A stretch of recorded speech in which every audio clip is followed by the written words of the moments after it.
या बेटारि रिक्सा सालायनानै आं दा सोलिगासिनो दं आंना अलरेडि फिसालाया सासे MBBS फरायगासिनो दं गुवाहाटियाव आं सरकारनि दुर्बलतायावनो जादों होननानै जों सानगोन सयथ'आल' ट्राफिक चेक खालामो नामा ग्रेजुवेट मानसि जानानै प्राइभेट मास्टार साख्रिखौ गारनानै आं दिनै सासे माबा जानानै आं इ-रिक्सा सालायगासिनो दं मा खालामनो जों गथ' गथायखौ फोरोंगोन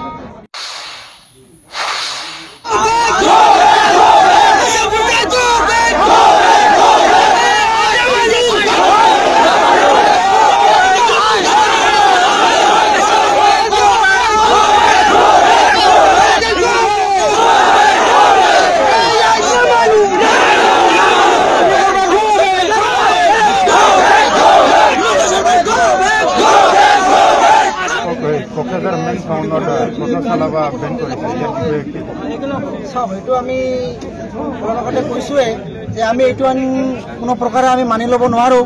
কাৰণ যিবিলাক গাড়ী ফাইনেন্সত লৈছে এইবিলাকৰ মাহেকী কিস্তি আছে তাৰপিছত কাৰেণ্টৰ বিল আদিকে ধৰি ল'ৰা ছোৱালী শিক্ষাৰ ক্ষেত্ৰত তাৰপিছত নিজৰ ফেমিলি মেইনটেইনৰ আদিকে কৰি আমি যিখিনি আইন মানি দিছে সেই আইনত আমি কোনো পধ্যায় মানে চলিব নোৱাৰো আমি এইটো মানে মৰিব লগা অৱস্থা হৈ গৈছে গতিকে তাৰ কাৰণে আমি প্ৰতিবাদ কৰিছো এইখিনি আইন আপোনাৰ মানে আমি চৰকাৰক অনুৰোধ জনাইছো যে এই আইনখিনি যিখিনি আইন বান্ধি দিছে সেই আইনখিনি অনতি পলমে অতি সোনকালে আর কি আইন প্রক্রিয়াৰে যে ধৰণে দিছে সেই প্ৰক্ৰিয়াৰে আইনখিনি উঠাই ল'ব লাগে আৰু আমাক আগৰ দৰে গাড়ীখিনি আমাক চলাবৰ কাৰণে ৰাস্তাখিনি কৰি দিব লাগে আমি এইখিনিয়ে প্ৰতিবাদ কৰিছো অন্যথায় যদি আইনখিনি উঠাই নলয় আমি অনিৰ্দিষ্ট কাললৈ ই-ৰিক্সা আমি বন্ধ ৰাখিবলৈ আমি সিদ্ধান্ত লৈছো আৰু আমি বন্ধ ৰাখিম কাৰণ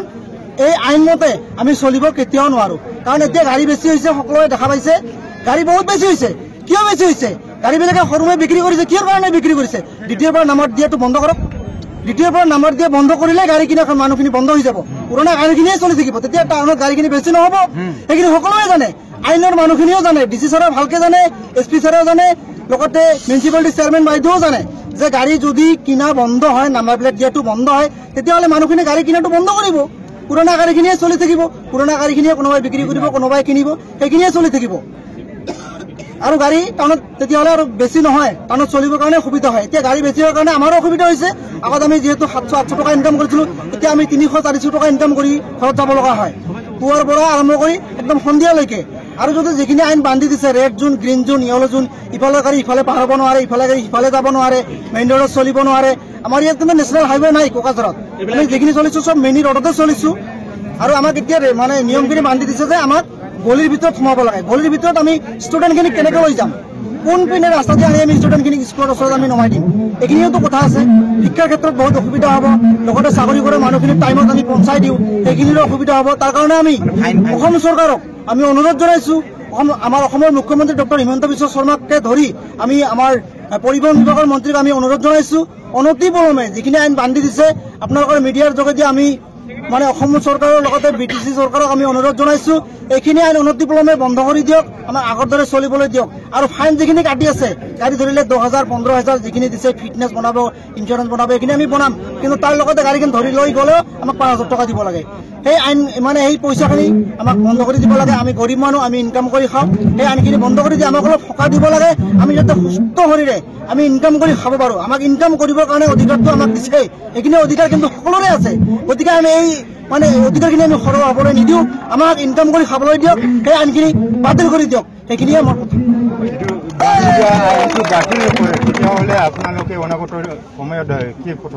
যদি আইনখিনি উঠাই নলয় আমি অনাগত দিনত অনিৰ্দিষ্ট কাললৈ ই-ৰিক্সা আমি বন্ধ ৰাখিবলৈ সিদ্ধান্ত লৈছো আৰু আমি বন্ধ কৰিমেই दा जोंखौ जुदि पकेट र'डआव सालायहैयोबा जों बे पकेट र'डआव सोर बिथांमोना गाखोनो थाखाय मा खालामनो गाखोगोन बाय आरो मोनसे र'डआव जेरखम हमनानै ला सुभाषपल्लीनि लामा बे सुभाषपल्लीजों हाबलांनानै कादरघाटआव ओंखारहैनाय लामा बे लामाजों साबसे मानसिया फैनानै नैबे मेन र'डआव ओंखारफैगोन साबसेया सोर मैगं लायनो फैगोन बा सोर साबसे अफिसाव फैगोन खयजन अफिस मावग्रा दङ दा बेखिनिखौ सोर बेयाव गाखोनानै बिसिम 10 टाका होनानै ओंखारफैगोन दा बेवहाय जोंहा खुनु बिदि माने इनकामनि लाइनखौ जों नुहुराखै गतिके जों बेखौ माने मानिनानै लानो गोब्राब मोनदों दा बेखौनो लानानै जों बिथां खथालाफोरखौ लानानै जों बिथांमोनाव मतामत लादों जे नोंथांमोना बे आयेनखौ मानियो ना मानिया जोंथ' इउनियन हिसाबै जों खोनासंनानै फैबाय नोंथांमोननि जा खोन्थानांगौ जों बे खोन्थानो थाखाय जों बेखौ लिंथुमनाय जादों आरो जोंहाबो मोनसे उद्देश्य थायो जोंहाबो मोनसे थांखि दं फिसा फिसौखौ मानसि खालामनायनि जों बेबादि आयेनखौ मानिनानै सोलिनांगौबा जोङो गाबोन 200 थाखाबो खामायनो हानाय नङा आंहा कड निजेस्व आंहानो बेवहाय बिराद गिदिर समस्या जागोन आरोखि सेकेन्ड अपसन जेबो गैया बेटारि रिक्सा सालायनानै आं दा सोलिगासिनो दं आंना अलरेडि फिसालाया सासे MBBS फरायगासिनो दं गुवाहाटियाव आङो बेनो अखानायब्लानो पकेट मानि हरनांगौ जायो दा आङो रिक्सा सालायनानै दा जेनेबा धरक 700-800 खामायनांगौ हरनांगौ दा आङो ओरै गिदिंनानै मेकआप खालामनो हायोमोन दा जुदि बेबादि स्टाइलनि जुदि जायोब्ला आङो बाव बिथिंजाय भारा जायाखसै बैथिं थांनानै एसे मोजां जागोन माने बैथिं सालायहैनो हानाय बेबायदि केपासिटिबो गैया बेवहाय मेन रिपर्टआ आंहानो जागोन आरोखि दा आङो आंनि फ्रायथ' आं बेखौ मानिनानै लानो गोब्राब मोनदों दा बाखिफ्राबो बेखौ मानिनानै लानो नागिराखै दा रिकुवेस्टआ मोनसे बेनो माने जोंखौ जेरै आगोलाव सोलायदोंमोन एसआइटिस बेबायदिनो थानांगौ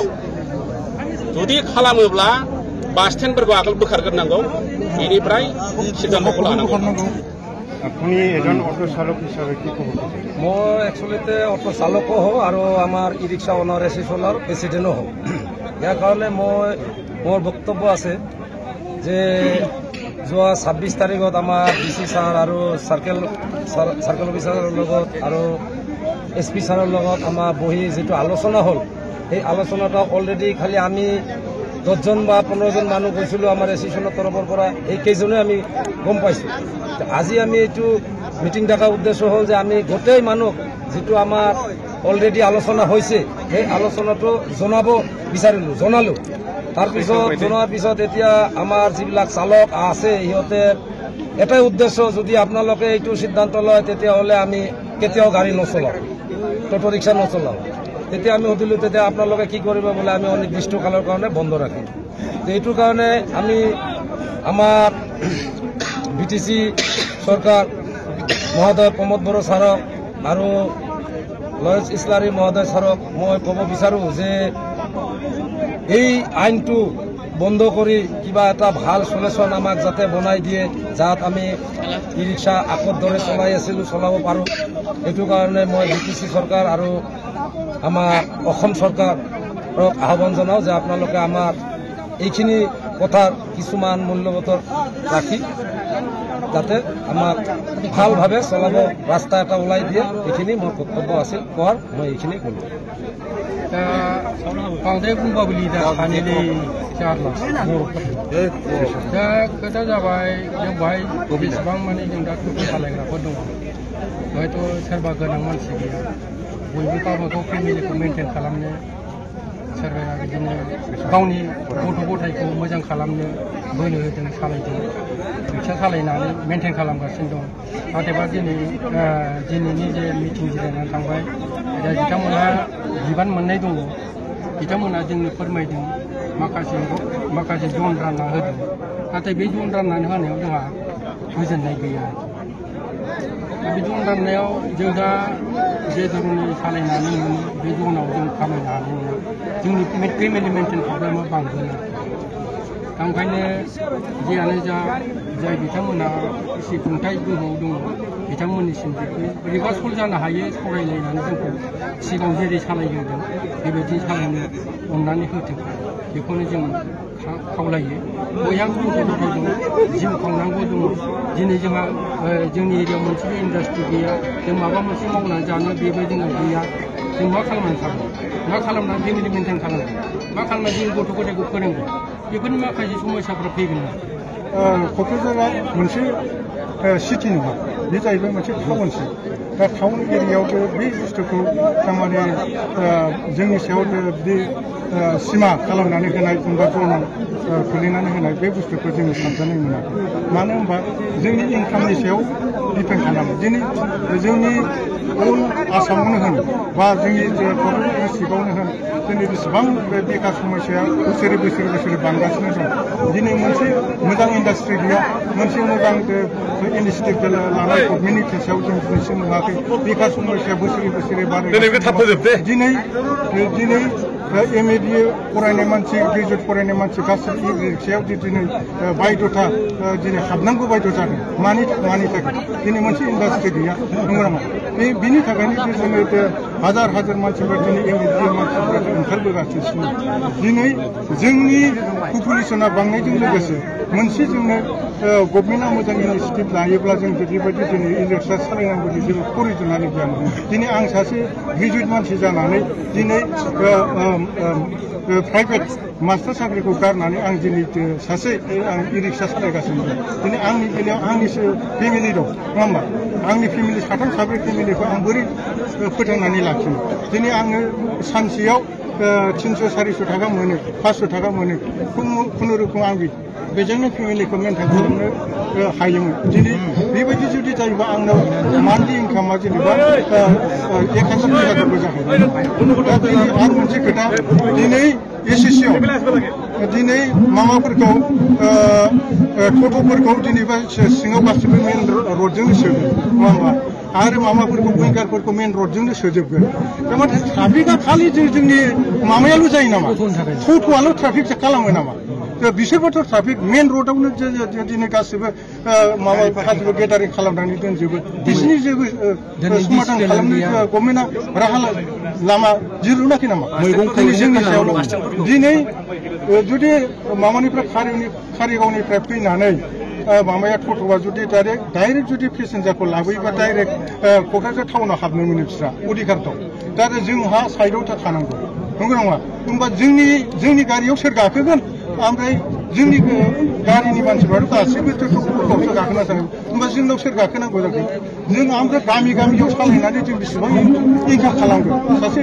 रिक्सा ड्राइभारा होमबाथ' जेबो इनकामानो जानाय नङा नोंथांमोना सानो नामा बेफोरबो बिटिआर सरकारनि दुर्बलतायाव जादों बिसोर गासैबो बिटिआर सरकारनि दुर्बलतायावनो जादों होननानै जों सानगोन मानो होनबा दिनै डिसि एडिसिनि बिसोरनि गभर्नमेन्टनि आन्दारावसो गासैबो गभर्नमेन्टआ सोलियो हिसाबै दिनै बे पर्यायाव सफैदों जों दिनै जोंनि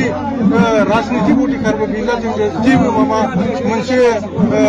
थांनानै थानो थाखाय मोन्थायखौ जोङो लासैनो गोमाहोनांगौ बायध'थायाव गोलैनांगौ बायध' जादों दिनै मोनफ्रोमबो जेनेबा डिपार्टमेन्टनि खोथा होन दा पलिटिकेलि होननाय जायो दा बायध'था बुंनांगौबो जायो दिनै डिपार्टमेन्टनि खोथा होन सरकार डिपार्टमेन्टनि खोथा होन इडुकेसन डिपार्टमेन्टनि माखासे डिपार्टमेन्टनि पावार फांसन होन बेफोर गासैबो डिस्ट्रय जालांगासिनो दङ होमबा जोङो इयुन जेनेरेसना जोंनि जेनेरेसनाथ' मा जानो थांगासिनो दं होमबा बे दिनै जुदि गासैबो रिक्सा ड्राइभारा जुदि स्टप जायोबा बे सालायनायनि बेलायाव होमबा जों मा खालामनानै जागोन माबा मोनसे सिन्था गाज्रि सिन्था धारना खालामगोन ना खालामा बिसोर दिनै जुदि आंनि इनकामा जुदि गैलाबा आंनि फिसा-फिसौखौ आं थांनांगौ मानांगौनि थाखाय आं माबा मोनसे राहा दिरुननांगोन ना मोजांजों नङाबाबोथ' गाज्रि लामाजों थांगोन बे मानसिया होमबा बेखौ हमथानायनि थाखाय गभर्नमेन्टआ स्टेप लादों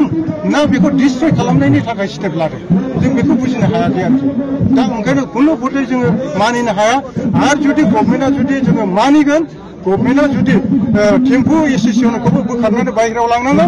आरो माबाखौबो उइंगार एसोसिएसनखौबो बाहेरायाव बरननांगौ होमबानो अट'मेटिकेलि माबाया रिक्साया बाहेरायाव थांखायो मानो होनबा बिसोरनि खिथु-खिथुआवसो जों हाबो नंगौ नङा बिसोरनि खिथु-खिथुआवसो जों हाबो जों पेसेन्जार नागिरग्रा मानसि नालाय बिसोरखौ जेब्लानाखि उइंगाराव पेसेन्जार फैयो बेखौ होसोनो थाखायसो जोङो थाङो होमबा ट्राफिकआ सोर खालामो आरो जोंनाथ' पलिउसन गैया पलिउसना सोर खालामो आरो दिनै गभर्नमेन्टआ ओरैबायदि खालामदों जोंनि क'क्राझार डिस्ट्रिक्टआव बिसोरो नलेज थानांगौमोन मा नलेज थानांगौमोन जोंनि क'क्राझार डिस्ट्रिक्टआव खयथा इ रिक्सा सालायनो हानायनि केपासिटि दं बे बुस्थुखौ बिसोरो सिन्था खालामनांगौमोन मानो खालामाखै होमबा दिनै एन्ट्रि खालामगासिनो दं नाम्बारिं खालामगासिनो दं दिनै जोंनिफ्राय इन्सुरेन्स लादों जोंनिफ्राय एभ्रिथिं होमबा जों रड टेस्टबो खालामनो नागिरदों ओमफ्राय होमबा बेबायदि जुदि खालामबाय थायोबा जोंनिफ्राय फैसाल' लागोन ना जोंखौ फैसा लाखानायनि उनाव डिप्रेस खालामगोन मानसिफोरखौ ओरै फारसे होदों ओरै फारसे लांदों बेबायदिसो जाबायना दा बेनि थाखायनो जोङो एसोसिएसननि मानसिया खुनु पथे जोङो मानिनानै लानो हाया आरो बियो इनपसिबोलखा जाथावना बुस्थु नङा आरो जुदि जानांगौब्ला बेखौ गभर्नमेन्टआ जोंनि थाखाय माबा मोनसे राहा खालामनानै होनांगौ बे इ रिक्सा जेसेबांनाखि एसोसिएसनाव मानसिफोर दङ बिसोरनि थाखाय माबा उपाय खालामनानै होनांगौ होमबा जों मानिगोन